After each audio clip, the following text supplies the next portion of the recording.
Hello friends, எப்படி ஒரு instant weight loss powder ready பண்ணுறது அப்படின்றத இன்றைக்கி பார்க்க போகிறோம். அதுக்கு சம அளவு பார்லியையும் கொள்ளையும் எடுத்துக்கணும். நான் பார்லி 200 கிராம், கொள்ளு 200 கிராம் எடுத்திருக்கேன். இதை வந்து ட்ரை ரோஸ்ட் பண்ண போகிறோம். ரோஸ்ட் பண்ணி பவுடராக எடுத்து வச்சுக்கிட்டோம் அப்படின்னா இன்ஸ்டண்ட்டாக நம்ம கஞ்சி வந்து ரெடி பண்ணிக்கலாம். இப்போ வந்து ஒரு வானலியில் எண்ணெய் எதுவுமே ஆட் பண்ணாமல் நம்ம வந்து ட்ரை ரோஸ்ட் பண்ணிக்கலாம்.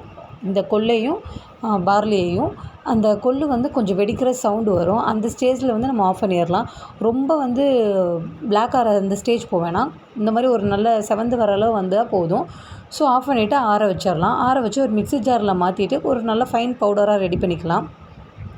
இந்த மாதிரி நம்ம ரெடி பண்ணி வைக்கிறதுனால நம்ம வந்து வீட்டில் நிறைய ஒர்க் பார்த்துட்ருக்க லேடிஸால் அவங்கள வந்து கவனிச்சிக்க முடியாது. ஸோ இந்த மாதிரி இன்ஸ்டன்ட் பவுடர் ரெடி பண்ணி வச்சுக்கிட்டோம் அப்படின்னா நமக்கு வந்து ஈஸியாக இருக்கும். ஸோ இப்போ பாருங்கள், இது வந்து ஓரளவு ஆறுனா போதும், ஃபுல்லாக ஆறணும்னு இல்லை.